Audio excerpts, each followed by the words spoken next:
Reaksi seseorang ketika dia mengalami sebuah musibah atau bencana di dalam hidupnya atau perkabungan yang mendalam di dalam jiwanya menunjukkan siapa dia sesungguhnya, seberapa tangguhnya dia. Begitu pula ketika kita berhadapan dengan sesuatu yang menimpa hidup kita. Bisa jadi reaksinya adalah sebuah sikap yang sangat-sangat sulit untuk menerima. Mungkin dia merasa dirinya terkena sebuah peristiwa yang buruk, sehingga dia mengatakan, "Wow, ini adalah berita buruk." Tetapi ada orang-orang yang justru kuat dan tangguh saat berhadapan dengan sebuah hal yang mengejutkan dalam hidupnya, yang memilukan hatinya, yang melukai jiwanya. Sama sekali tidak terperanjat sedemikian, tetapi justru sebaliknya dia bersyukur. Bukan hancur hati, tetapi bersyukur. Dan ini adalah sebuah reaksi iman yang dewasa yang jarang memang orang bereaksi semacam itu. Dan begitu pula saat kita bersyukur lalu memuji Tuhan, biasanya kita memuji untuk apa yang Tuhan beri. Karunia, anugerah, berkat, kita memuji Dia. Kita mengagungkan Dia. Tetapi apakah kita masih memuji Dia saat sesuatu diambil dari hidup kita? Bukan diberikan untuk kita, tapi diambil dari kita. Karena itu, biar dengan mata iman kita melakukan sebuah ziarah hati yang belajar memuji, bukan saja untuk yang diberi, tetapi juga untuk yang diambil dari hidup kita. Saya Nikolas Kurniawan menemani lagi di dalam Sabda Tuhan. Hari ini dari dua ayat yang terkenal saat Ayub ditimpa sebuah musibah yang besar dalam hidupnya. Ayub 1 ayat 20-21, maka berdirilah Ayub lalu mengoyak jubahnya dan mencukur kepalanya. Kemudian sujudlah ia dan menyembah, katanya, "Dengan telanjang aku keluar dari kandungan ibuku, dengan telanjang juga aku akan kembali ke dalamnya. Tuhan yang memberi, Tuhan yang mengambil, terpujilah nama Tuhan." Ungkapan Ayub beda, lain dari yang lain. Dia tidak menjadi marah kepada Tuhan. Dia juga tidak menyalahkan siapa-siapa. Dia juga tidak mencoba mencari kambing hitam yang menyebabkan musibah menimpa hidupnya. Habis-habisan bukan yang dia alami. Semua hartanya ludes. Anak-anaknya binasa dalam satu malam. Dan dia sendiri terkena penyakit yang sangat-sangat membuat dia menderita dan sengsara. Tetapi perhatikan apa reaksi pertama Ayub. Yang ini justru menunjukkan siapakah Ayub. Maka berdirilah Ayub, lalu mengoyak jubahnya. Perhatikan, Ayub tidak tersungkur dan hati hancur, tapi dia berdiri tegak. Berdiri tegak untuk apa? Apakah dia bermegah dan merasa bangga dengan penderitaannya? Jelas bukan. Tapi dia mengoyak jubahnya, menandakan pertobatan yang dalam.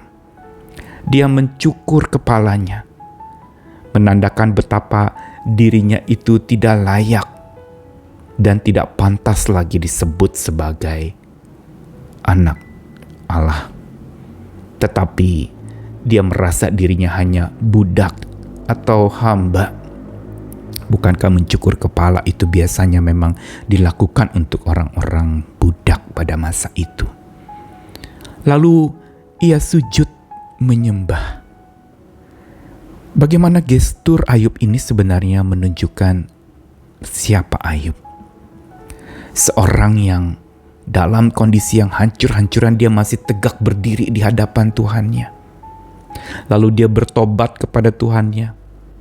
dan dia menyadari akan kehancurannya dan dia merasa dirinya tidak layak hanya sebagai budak di hadapan Allah.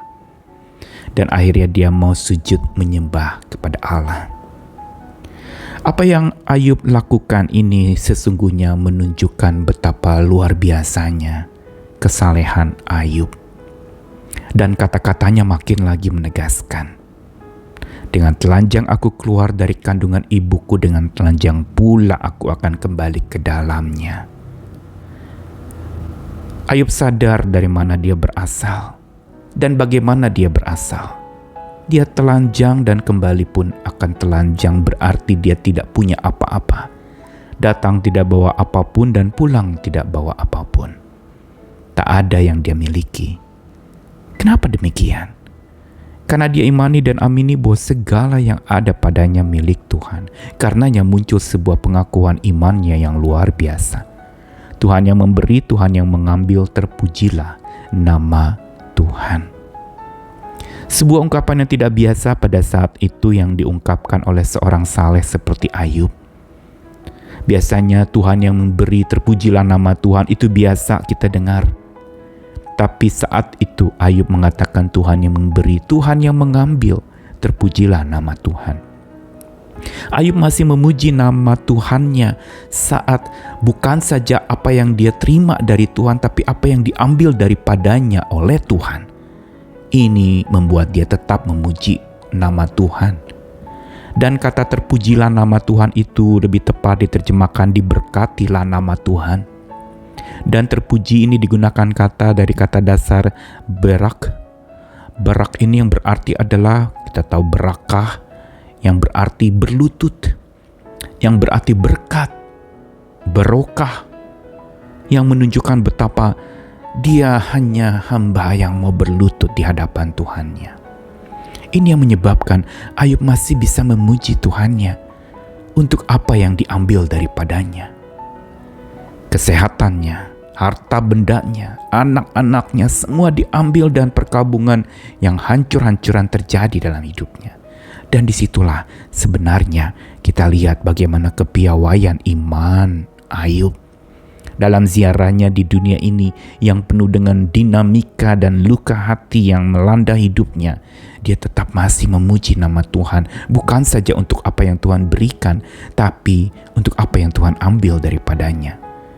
Dia tidak menyalahkan Tuhan karena dia sadar bahwa segala yang ada itu milik Tuhan. Dia telanjang keluar dari kandungan ibunya, dan telanjang pula dia akan kembali kepada Tuhan. Ini mau menegaskan kepada kita betapa iman Ayub luar biasa. Dalam perjalanan ziarah, satu kali saya menemukan sebuah kubah di dalam gereja yang itu sebenarnya dibuat sedemikian rupa, tampak ada lekukan yang diukir begitu indahnya.